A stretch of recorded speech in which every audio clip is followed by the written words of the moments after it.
everyone watching at home. Welcome to round 5 of the Adelaide Eternal Highlander Challenge for May 2019. I'm your first host, Sarv, and in the booth with me today is Drew Carter. Hello, everyone. So Drew Carter is here because he's in the match. He is on the left of your screen, I believe. Yep. And you'll recognise your arms. And on the right, we have Nick Savidis. He is on an Esper Super Friends type of build. And Drew is on the patent-pending AEldrazi for the Adelaide Eternal team. Shall we check out your list first? Yeah, well, this is something that Beckett Wolf, actually, AE team member, brewed up initially, and then I was really inspired by it, something different. I hadn't never tried ramp before, so I took it and I started refining it, trying to see what I can manage. It's really interesting, the curve that Beckett kind of got for this. A lot of 4-drops, so it can play like a mid-rangey game, but ideally you want to be slamming kind of artifact acceleration and getting up to big creatures. Like right at the top, you've got Emrakul, the Promised End, and Ulamog, the Ceaseless Hunger, which are awesome if you can get with a Coven of Souls just to get the cast triggers and everything like that. It's completely colorless, which and one of the concepts behind it initially for Beckett was to going colorless gives you lots of utility lands, and trying to get, it's almost like virtual card advantage with all those utility lands.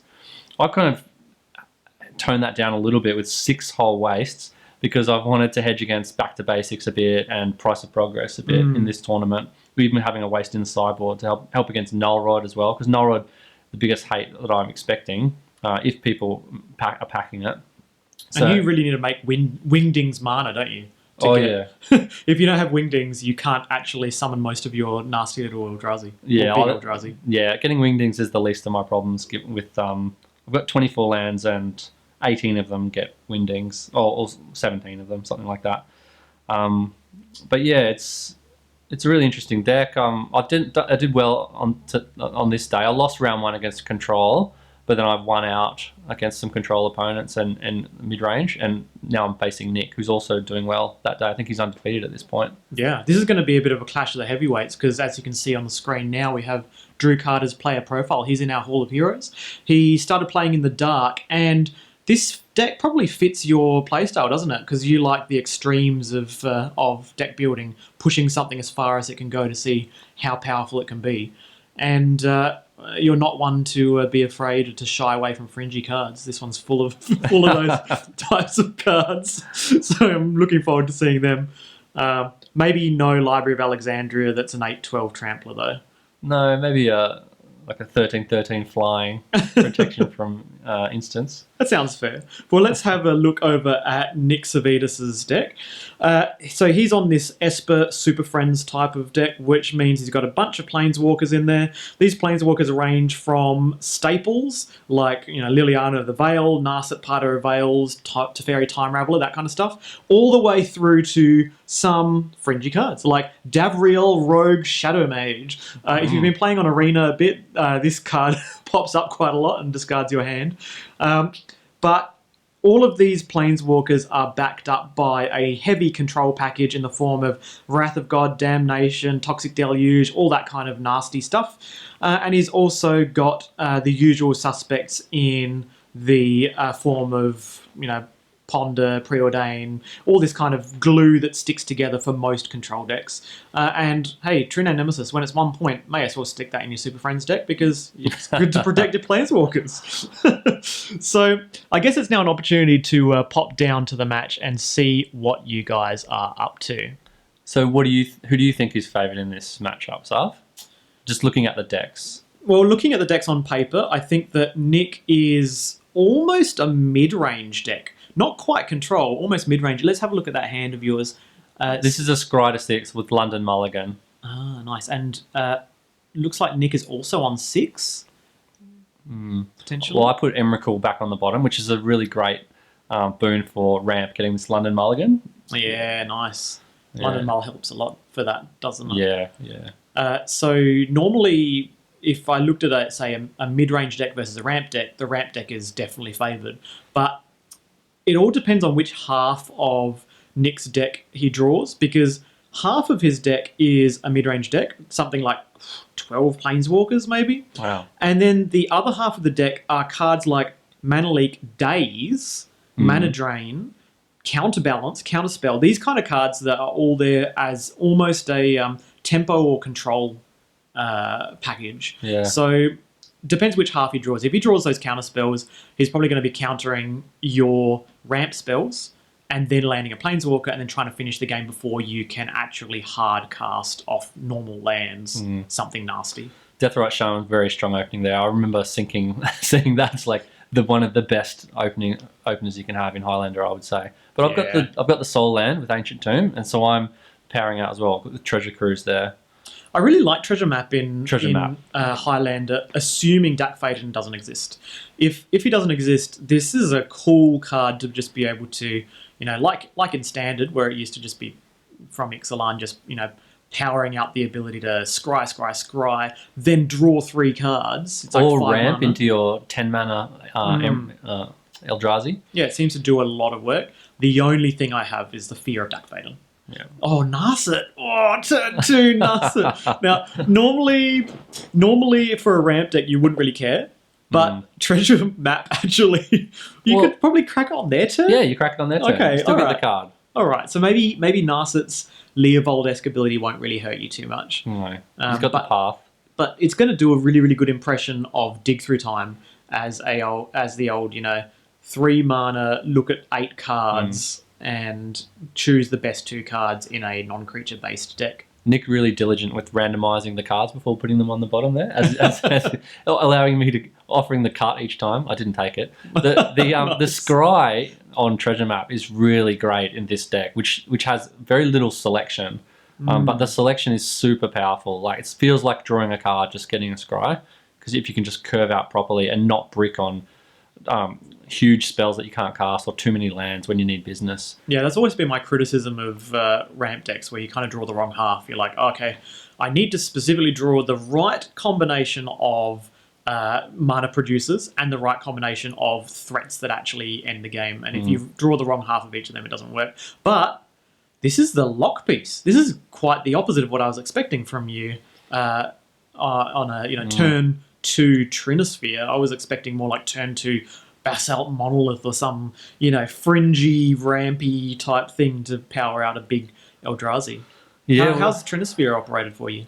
Oh, it's amazing. Yeah, it's just a very unfair card. It's just like I don't play Defense Grid or main deck or Sphere, other Sphere effects main deck, but this Trinosphere is just so powerful that it passes muster. Wow. Yeah, so here I don't need to worry about counterspells anymore at all. He can't really do.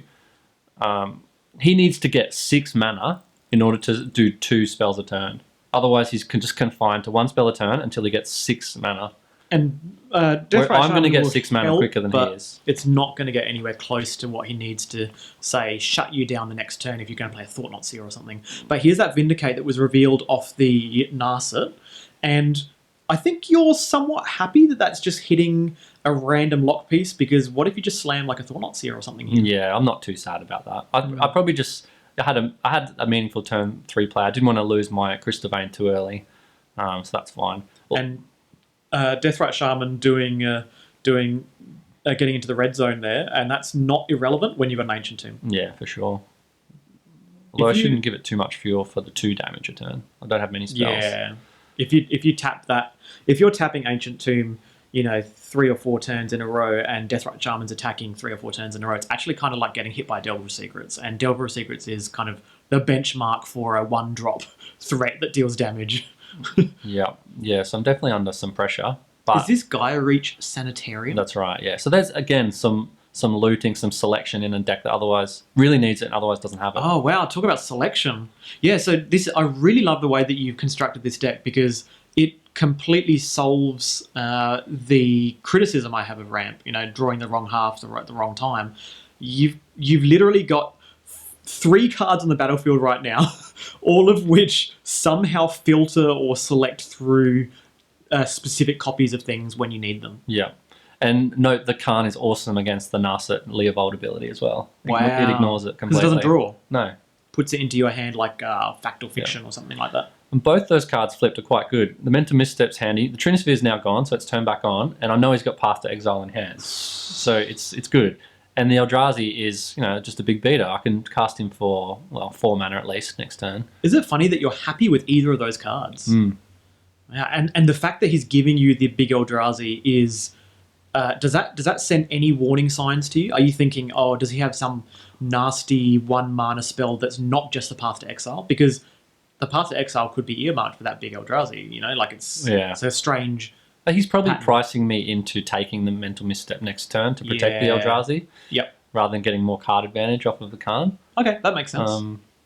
And he makes me tap out. But yeah, he will leave me with a creature, presuming the Misstep protects it effectively. I was saying before, just earlier, about the Trinisphere. Often what it does is it's a Stone Rain for 2 lands, because it means if they've got 5 mana, they can still only cast 1 thing. Yeah. They can't. Well, it's not Stone Rain, but it's a tempo card game. You gain tempo because they can't do multiple meaningful things. So it's almost like being Stone Rained in the early game for a few turns, and then finally they can deploy 2 spells, but it's probably too late by that point. So yeah, you've actually paid to get the Misstep, and I think that's a really diligent play. A lot of the time people will go, oh look, he knows that I got the Misstep and so on, but I mean he's telegraphed to you. He's said, hey, I don't want you to have this Misstep. Yeah, I know he's got the path. I know the Misstep has value when I've got a creature that I'm happy to protect. And you also know that he doesn't have his own Misstep, right? No. I don't know that. No, you don't know that. I'm just thinking about, protecting your Soul Ring, but it's moot anyway. What he's also doing is forcing me to take damage from the Misstep. I'm now on 9 life. That's a good point. But he is confronted with a 6/6, which is something. Although he is a white deck, and white decks can handle big critters much better than red decks. They can, and one advantage of playing against the white deck is obviously if he plays Swords of Plowshares on a 6/6, you go, I'm pretty happy going up to 13. Although, I don't want to lose too much tempo. Creeping Tar Pit changes the map a lot. That's terrifying. But you have a Field of Ruin on the battlefield. The one utility land that deals with Creeping Tar Pit. Beckett used to have Ghost Quarter and stuff like that, but I don't really try to attack the opponent's mana. I'm just all about generating mana. Yeah, so you're happy to just get a wastes out of your deck. Yeah. Yeah. And the Field of Ruin is there specifically for things like Creeping Tar Pit is a real problem, because I'm happy to go long. This deck actually has inevitability against control decks, because my cards are just huge in the late game. But the Creeping Tar Pit, just like True Name, is just an unstoppable clock unless you have the right interaction. So I'm very thankful to have the Field of Ruin here. Another thing that I think is really, really worth calling out here is your diligence with playing this deck. You've obviously been playing this for a while to really test it and brew it. A lot of people would have been tempted to say make a 5/5 Endless One and use 1 mana to scry, but you're heavily respecting the difference between, say, just attacking for 6 versus attacking for 5, and in the late game, that scry is going to become so much more relevant when you actually have nothing, like literal nothing to do, as opposed to when you go, well, I do have something to do. Yeah. 1 more counter on my Endless One. And maybe I also already had something relevant in hand to do next turn, so I didn't need to scry. Yeah, you've kind of got it planned out. You don't have to worry about desperately scrying. That's right. You're right. The scrying is really valuable when your hand's empty. So I'm ignoring Narset because the race is on. I'm at 7.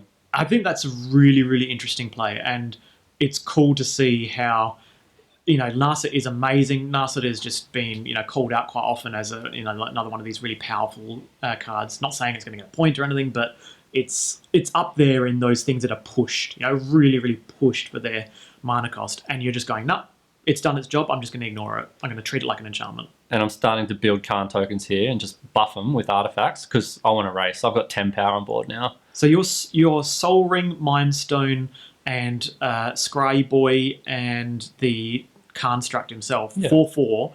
That means it's a 5/5 next turn, and then another 6/6 2 turns after that. That's a massive force. And the treasure map, I haven't activated it once yet. It's it's waiting patiently. Yeah, I felt bad about that, but I thought, well, if you don't need to activate it, you must be doing okay then. Yeah, and funneling mana into it early game when you want to be developing your board, and you already have cards in hand to leverage, is probably not the best avenue to go down, as tempting as it is, because it's very, very tempting to do that. Draw step, tap this, but if you're tapping something, you're probably actually losing 2 mana in the process because it's going to be Soul Ring, Ancient Tomb, Crystal Vein. Like a lot of these produce 2 mana, and they can be a bit of a liability to tap on your upkeep.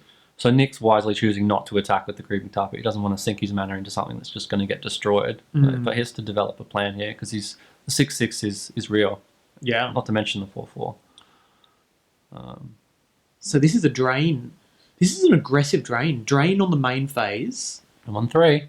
And, that represents and damnation. Yeah, nice. So he's going like, I'm draining, I'm going to get my 2 damage in, but then my plan is to kill you with Tar Pit next turn if I can find some. But that field of... I don't know. Actually, now to come to think of it, I think this is really risky because you can recover from damnation way better than he can recover. That Deathright Shaman was doing a lot of work. Well, I've got Khan. Yeah, the Planeswalkers in this deck are really great, and they're non-artifacts, so they can get around artifact hate and things like that. Yeah. So here's a scry. So you're doing a scry in response to the damnation in order to decide what you might do, like whether or not you're going to respond to this or do something. And scry to the bottom is basically drawing a card, right? Yeah, it definitely feels like that. When you're in a ramp deck which has just half the deck is stuff you just don't want to draw. I can actually Guy Reach here end of turn as well. I wonder if I am savvy enough to do that. Come on, Drew. Yeah. Pass Drew. Oh no, I take it out. I just take it out. I think I use the mana now. It's I need to kill it. And you're being mana efficient for next turn? Yeah. Yeah. And saving 2 life off Ancient Tomb, in the long run for the following turn. You don't want to have to, say, desperately kill that because you needed to deploy a threat and kill it and you had to tap the Ancient Tomb in the process. Yeah, you're right. It would have cost me main phase mana. So rather, just do it end of turn. It's got to happen. Yep. Nice. Now let's see if you scry on your upkeep because you don't know the top card of your deck now. No. I'll see. So if I've got nothing good in hand, I'll scry. Yeah. But if I've got something huge, I'll just cast it. Yep. Okay, so I've got something. You've probably got something to do. And Khan, this is going to be an interesting question. Do you Khan down or up? I think you up, right? Because if I Khan down, what do I get? A 4/4? A 4/4 is huge. It's so tempting. And once the following turn, you'd be able to flip Treasure Map, making it massive. Yeah, that's like a nice interaction. 6/6 or 7, and 6/6 or 7/7. Another funny interaction too with the new Khan, Great Creator, is if you ever get Mycosynth Lattice, even if the Khan dies and they get out of the lock, the Mycosynth Lattice makes your Khan Scion tokens huge. The double Khan. Yeah. Nice. So yeah, you are going for it. The aggressive play of just getting another 4/4. I think because I'm at 3, I don't have forever. So I need to start doing damage. Yeah. Yep, that makes sense. And this is Ugin. Ugin, the not Spirit Dragon, the Ineffable, I think he is. Yeah, that's right. He doesn't like swears. So he goes, is he going up or? He starts at 4, I'm just thinking. Because there's nothing you want to destroy. No, I don't want to destroy. Yeah, you just want to summon a little morph creature. Start putting on the damage. I like it. I think this is great because if you you probably don't want to scry with that. No. With 2 life. Or...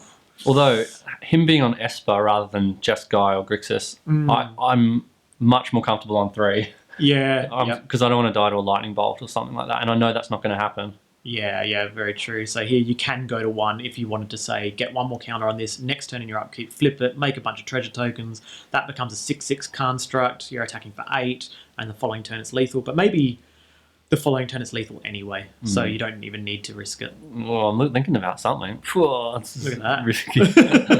Down to... Oh, yeah, that's a big because your colourless spells cost 2 less to cast. Yep. I saw Khan Great Creator in your hand. I'm like, it's pity that doesn't come down this turn. Wait a second. It does. So Ugin makes colourless spells cost 2 less to cast. And that Ancient Tomb, 2 life and 2 mana for a Khan Great Creator, I think that was worth it. Yeah. And I could get a 2-cost artifact out of my board and just put it on the battlefield.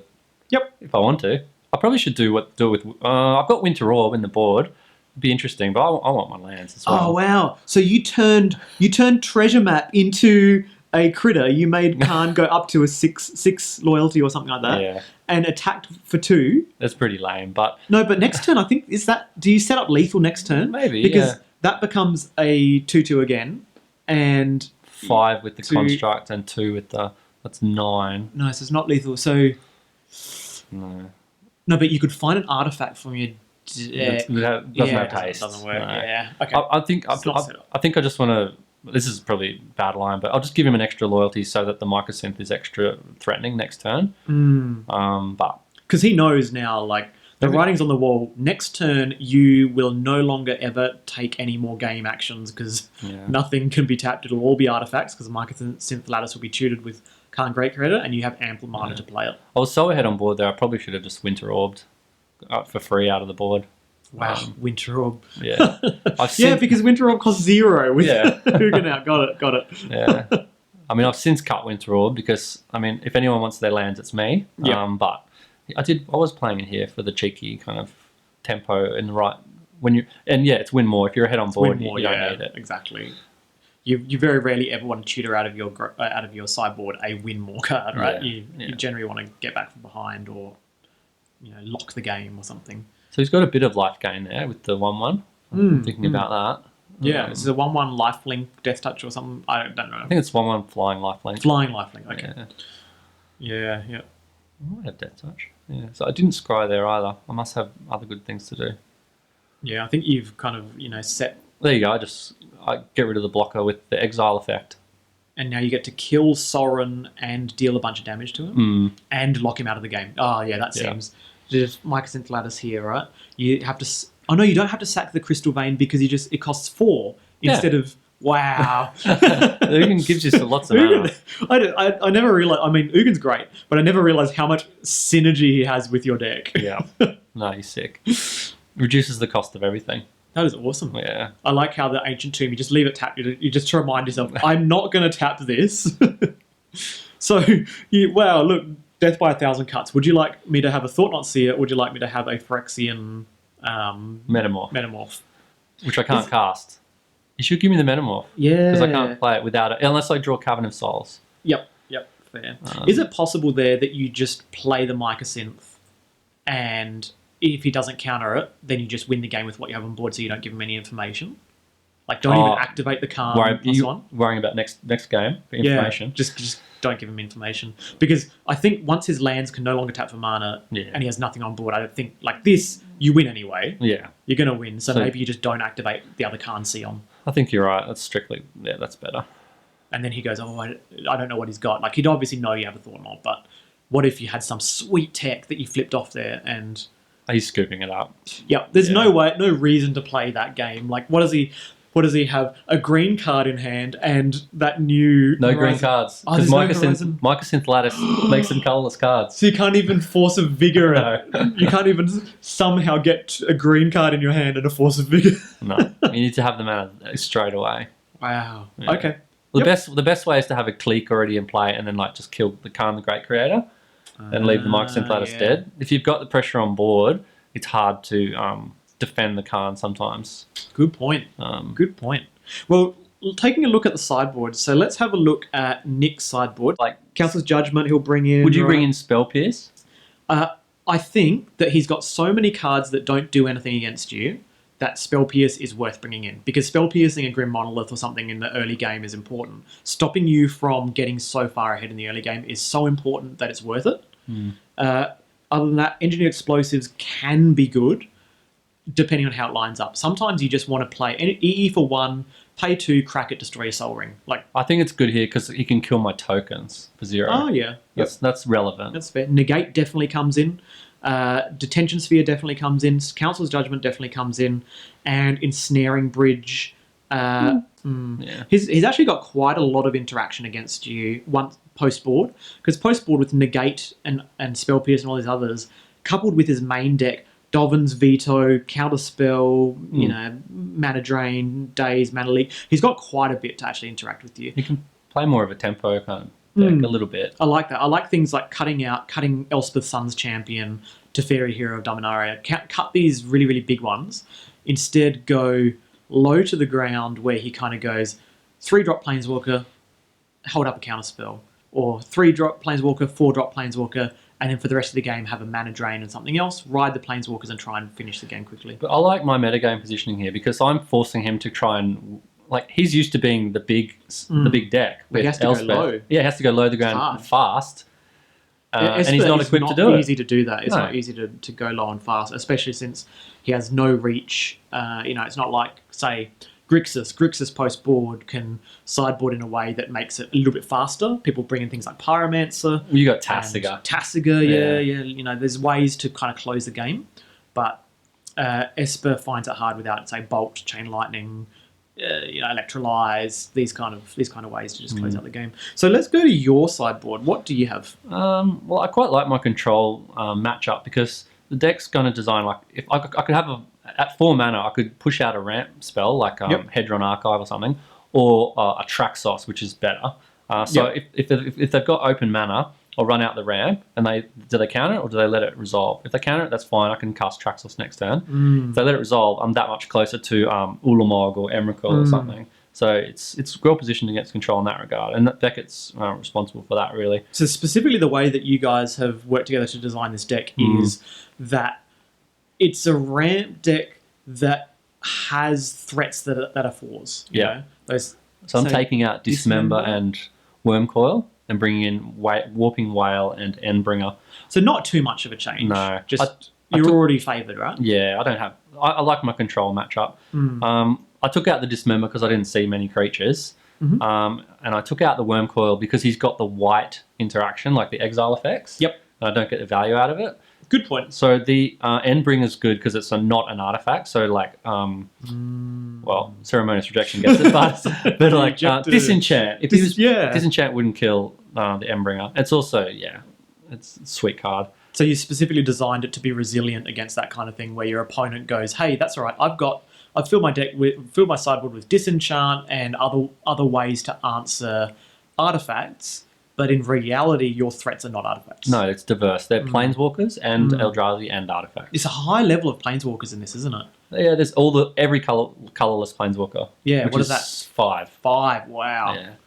That's basically the same level as control decks. Control decks have 5 planeswalkers. And the Warping Whale counters. All right, so there's a Noble Hierarch and some other cards. So you've got... I got some acceleration and I think Thornot Seer. Acceleration in your hand showing as well is a bit fast.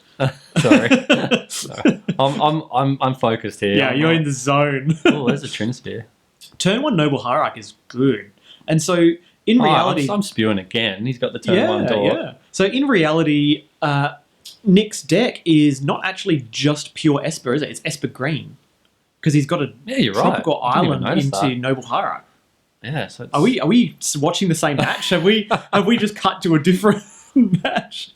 Well, look at this. Ancient Tomb, float 1 mana, mana fall into Thought-Knot Seer. I was thinking of you when I did this. I'm like, sometimes Sav says, "Yep, I just can't beat the Thought-Knot Seer. It's the one thing he can't beat." Yep. Turn 1, I think I've got this. And then look at his interaction. Wow! And so he's easily got 2 ways to kill the Thought-Knot Seer. Next turn. Yeah. Wow. And I'm just like, oh, come on! I've got a tap mana vault. I'm taking so damage. Far behind. You're taking damage from Noble Hierarch attacking for 1. But no, I'm taking damage from Ancient Tomb and Mana Vault. Yeah. So he's got a Delver again. So you take off the Council's Judgment because that way I might be able to kill the enchantment. You might be able to destroy the enchantment. It would be great. You've got things like Ugin and that kind of stuff. All is dust. Destroy. All is dust. Oh, all is dust would be disgusting. All is disgust. Yeah. So this is an obvious linear play here. Yeah. He gets to draw a card to replace that card that he lost. Yep. And you are so far behind. You looked so far ahead just then. Yeah. And now you've just got in the span of that time. Nick's like, "Yep, I got two ways to kill this guy." I'll just say quickly, the Warping Wow counters like Fiery Confluence and like spells like that, like sorceries, Damnation, big spells. The big spells that you would rather not resolve, not like a Preordain or something. Yeah, and it's a bit of cheeky ramp if I need it, and it would kill this guy if I had it. Yeah. So that's Zalfar and Void letting you scry, and that was a scry to the top. I love Zalfar and Void, yeah. This is basically the only deck in Highlander that can play it, right? The other ones, there's like red shops and they need some mountains in it, but this is where it's at. So that's a Metal Worker. For those who haven't played since Urza's Destiny or whatever it was, Legacy, it taps for the number of artifacts that you reveal from your hand times 2. Yeah, which is a lot of mana. Sometimes. Sometimes it's none. Yeah, for you it's somewhere between like 0 and 4, right? Or some 0 and 6. Yeah, or 8. Wow. Yeah. Okay. Sometimes you just dump your hand. It's amazing. Yeah. But sometimes it's just average. Because your artifact count isn't as high as, say, Yeah. built from scrap or something, where they've got basically their mono artifacts. It's hard because you want to diversify against Dack Faden and things like that, but you also want artifact synergies. Or So Vindicate on the Metalworker, it's always a bit of a debate whether you kill that. Bolt the bird. Yeah, bolt the bird. So you go, oh, this Vindicate is a hard answer for some nasty pasty that comes down, as Sock might say. But the Metalworker threatened to bring down multiple nasty pasties. Yeah, true. If it deployed 2 threats, that's just going to set him so far behind. He just has to respect the bird, so to speak. I'm taking more damage again. You're a fan of going down to you're on the ropes with the life float total. And I've cut my worm coil engine, so I don't have that option either. Yeah, this is Basalt Monolith. Basalt Monolith really nice at ramping you the following turn, right? Yeah. So you're setting yourself up for a big next turn. Maybe a Khan Liberated or something, or yeah. For those at home, Basalt Monolith is a weird one. 3 mana for an artifact that taps for 3 mana. And you have to pay 3 mana to untap it because it doesn't untap normally. Here's Ashiok. Ashiok must be really good against you, right? Yeah, I suppose so. I've got creatures, not too many. But the creatures that he's going to exile are going to be really, really big. And he doesn't have to pay mana to cast them. Yeah, he just loyalty. That's so unfair. Oh, look at that Metamorph. That's a good one too. Oh, so exiling the Metamorph under Ashiok means that literally next turn he can pay 4 loyalty, play a Metamorph, and copy the big thing you were planning to put into play from Basalt Monolith. Unless That's it's scary. a Planeswalker. Yeah. Unless it's Planeswalker. Yeah, good point. But yeah, it's the artifact of the creature. It's really good for him. I'm spewing. And he's got Creeping Tar Pit again, and I'm on 10. Yeah, look, I think Advantage Bar has swung over to Savidis' side. This is kind of a make or break turn for you. I'm probably thinking, do I untap the Mana Vault to stop taking damage? That's an interesting one, isn't it? Because it will tap your Basalt Monolith to untap the Mana Vault. No, I've got 4 in lands. Yeah. Oh, right. I see. You tap out. But then it costs you 2 life. Yeah. 2 life to save 2 life over the course of 2 turns and more later on. Interesting.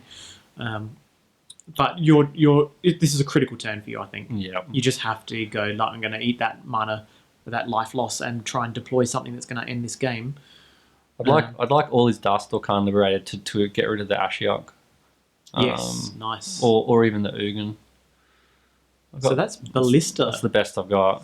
Walking Ballista for 4 counters. And you lose your Basalt Monolith in the process, so it's a little bit harsh, isn't it? Well, I lose it for a turn. I can take a turn off to untap it. Yep. And then I can still ramp up there again, but... Yeah, Basalt Monolith really, really favours someone who wants to deploy something big every second turn. Just one big boy every 2 turns. Yeah, and they're usually big enough to pay you back. Yep. In this deck. Makes sense. But I had to think, do I tick down Ashiok to 1? But or I could have ticked him down to... Just to 3? 3, yeah. I should have done that. Oh, that's interesting. Maybe you don't, because you want him to use it. Oh, yeah. He can't copy the Walking Ballista because he just gets a 0/0 Walking Ballista. Yeah, you want him to use it. Okay, so now you... That's good. I priced him into using Damnation. Yeah, Damnation to kill your Ballista, which actually is still going to get value for being a Ballista because it's going to shoot Ashiok for 4, let's say, and then he loses a Noble Hierarch in the process. So I think that was a good Ballista then, a good choice of deploying it in that turn. He was going to lose the Hierarch at some point to Ballista. Because remember, once you untap with Ballista, you can start pumping him up. Yeah, good point. But now he's still got his Ashiok hanging back for some defense. So he gets he gets Emrakul. So if he gets to 13, he could actually cast Emrakul the Promised End. Do you cast it? Or does it put it into play? Ooh, good question. That's all right. We'll get our tech team, our tech support team, to go and scurry around tech boffins to find out what kind of thing it is. Usually AEldrazi are cast. So. I think the Damnation's good, though, because he's got the Creeping Tar Pit. Yeah, I think he's definitely favoured still because he's going to be able to finish you off. I like how he hovered his hand over the life total there, daring you to use that Ancient Tomb or let the Mana Vault do damage. Either way, you're taking damage, right? Yeah. What do you do? Yeah, just take 1. I think Batterskull would be good here if I had it. Batterskull, yeah, that'd be nice. Some life gain. You'd have exactly 5 mana to deploy it. But you can probably safely say that he's got some other kind of, actually maybe not. He's used Vindicate. He's used Council's Judgment. He's only got 1 card. He's used that, enchantment over there. So Detention Sphere. He's got some of his answers are gone. If you landed a Batterskull or something here, it might actually stabilize you. But this is all moot because it's a pass to turn. Oh, that's an ugly pass, isn't it? Yeah, that's basically like, okay, I'll untap my Basalt Monolith and then try and do something. 8 drop or something next turn. Yeah. But even then, you're going to be losing quite a bit of life in the process. And that creeping tar pit it's got your name written all over it. You know what you should do? Activate tar pit, then create a copy of it. Love it. I love it. It becomes an unblockable land. Wait, then at the end of turn... No. Does it go back? It won't change back at end of turn. No, It'll just still the be creature. 3/2 unblockable. Yeah. Wow.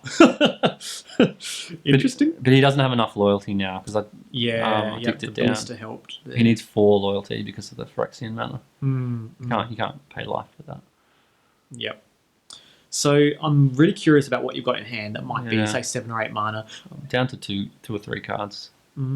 So he's hit creatures all the previous times, but they're all still pretty, they're all threatening. So it's not like you needed to actively hit a creature there. Either way, this creeping tar pit is going to be doing work on you. So you literally have no other answer for that creeping tar pit other than Field of Ruin. Is that right? I took out the Dismember, so I don't have that. But you could cast something that somehow... I can just race it. Life gain. Gains your life, So I can Batterskull, or I can Khan Great Creator, bring back the Wormcoil Engine that I sided out. Nice. Yeah. It's going to be tight, though. You'd need a pretty amazing draw here, I reckon. Yeah. But I don't know what's in your hand. You could have... Because it sounds like you've been working up to something. Well, I've been doing the best with what I've got. I don't know. I can't remember. That killing the Thought Seer was just brutal, I think wasn't it? How much damage has that Mana Vault done me?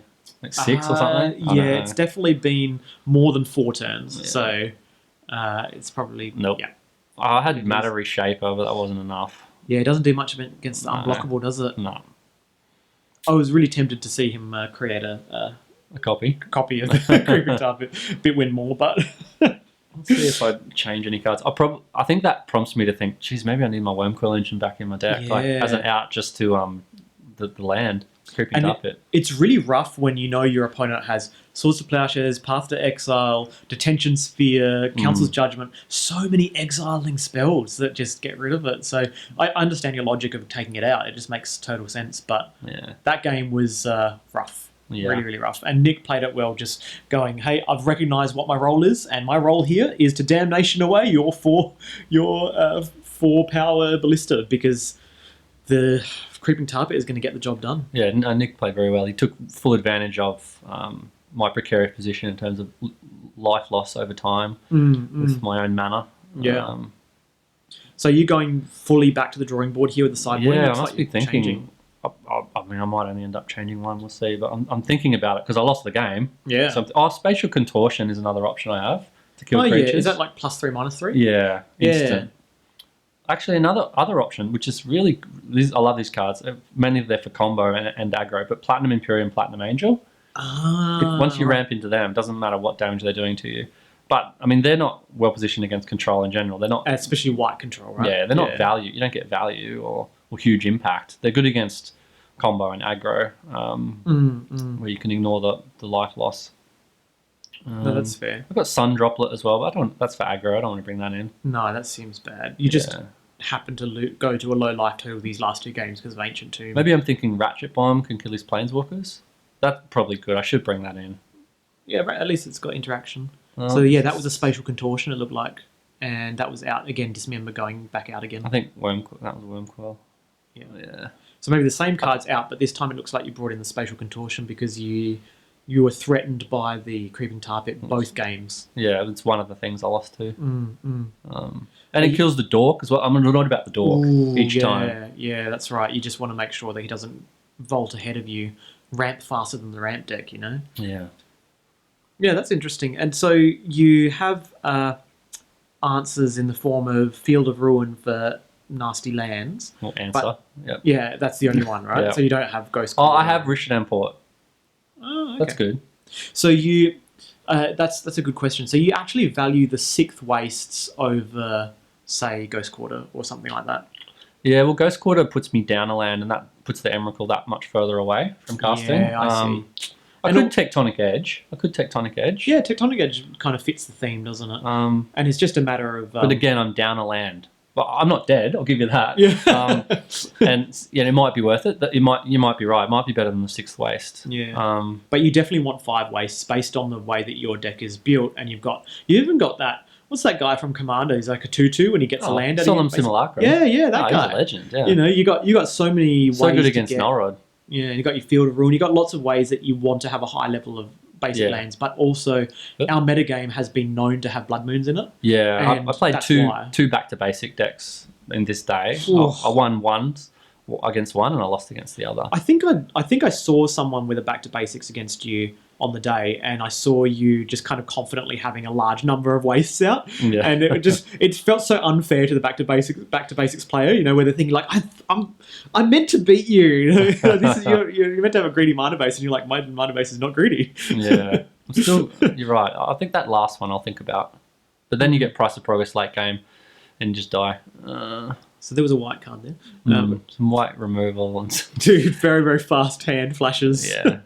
That's right. Whenever people are on camera, they always watch it back and they're like, oh, wait a second. Everything that you did was either much faster or much slower than you had it in your mind. Yeah. I mean, Nick and I were really... you're down to time, right? So you're on 41 minutes, maybe just 40 minutes, so you got 10 minutes left? Yeah, we're just thinking hard, I think. I'm really trying to win. Going to game 3 with 2 decks that, they're very complicated. They're not just a, turn things sideways or play one tempo threat and protect it. They're very highly interactive. The sequencing is really important in this deck. I've got a great start. Yeah, this is great sequencing in a turn 1, right? You go Crystal Vein, Mana Crypt, Expedition Map to find not Ancient Tomb, your best friend. No, I think I joke about it. I think maybe Ancient Tomb. Even though I've had a turn 1 both games. Yeah. Well, if I get Mishra's Workshop, it shows I've got an artifact heavy hand. If I get the Eye of Ugin, it shows I've got Eldrazi heavy hand and a long game hand as well. Yeah. The Eye of Ugin's really great with the tutoring in the long game. Oh yeah, and technically, I mean, you've got Mana Crypt out, so that's not really a long game card. Yeah, I'm on turn 4 next turn. Yeah, maybe you have to kind of just Okay, so it is Eye of Ugin. And Eye of Ugin. Yeah, that's it. Is Eye of Ugin. Yeah, and maybe also I've got Urborg, Tomb of Yawgmoth in my hand, which turns the Eye of Ugin on for mana. Yeah, that could be a lot of mana. And I might have Reality Smasher or something, or which I want to get out straight away. Eye of Ugin would allow that. Or I might have Workshop already in my hand, or I don't know. We'll see. And now the convention for Mana Crypt is usually to flip odds' damage. I think so, yeah. So we'll see. Damage?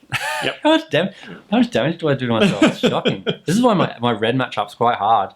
Oh, yeah, I can see that. You're going to have to play like a Ancient Tomb again. Ancient Tomb. Oh, that's why you didn't tutor it, because you had it in hand. Yeah. There you go. Batterskull, that changes the math. I'm feeling good dramatically. Just don't kill it straight away, Nick. Come on. There wasn't a... Oh, kill the token. No, Brainstorm. Emergency Brainstorm. I feel fantastic then. Yeah, but he has Daze in his deck. If he brainstorms into Daze, that would just be so punishing for you, right? Yeah. But I'm really glad to see that, because it shows that the Brainstorm's not... Like, if he untaps and then... He could think about untapping Brainstorming, looking for the removal rather than the counterspell here. Yeah. It's probably more... He's only got one possible counter, which is Daze. Yeah, he's probably more likely to find the removal. So yeah, you could just go take maybe one hit from the Batterskull, and then by that time you've found one of your, say, 8 removal spells, and you've had a good brainstorm because you were able to shuffle away the other bad stuff. Yeah. Probably more valuable than digging just for the days. And he's got the fetch land too. So I'm feeling strong here. Yeah. I think advantage bar is to you, but it's not over yet, because you could take running Mana Crypt flips. Oh, there it is. 5 damage a turn. I could take more than I gain. And then he could kill the token. All he needs to do is kill that token. He's got Path to Exile in hand. Oh, you could be banking on that life gain, but you might not get it. It's Field of Ruin. So I think that's why I kept that hand as well. Oh, he's got Sorcery Potions and Path to Exile in hand. Yep. I don't think you're getting any life. Not this turn. Yeah, I remember opening my hand, seeing Field of Ruin, and like, keep. Because I didn't want to die to Grieving Tar Pit. Because of that Grieving Tar Pit. Yeah, so you gained 4 life off the Swords of Plowshares. Yeah. I wonder if there's any merit to him using Path to Exile instead of Swords. No, he just uses Swords first, because... Sweet thing about Batterskull is I can bounce it and replay it. So that's still an option. 8 mana for you is relatively trivial compared to other decks. Or 3 + 5, just 3 end of turn. Yeah. Yeah. Seems fair. I've got 7 mana right now. If I crack my sack land. You can all his dust, destroy nothing. Yeah. So do you have any way to get rid of your mana crypt? Because there's no blue in the deck. You have Yes, I can Khan the Great Creator to make it a 0/0. Nice. Okay, so there is an out. Oh, there it is. Yeah.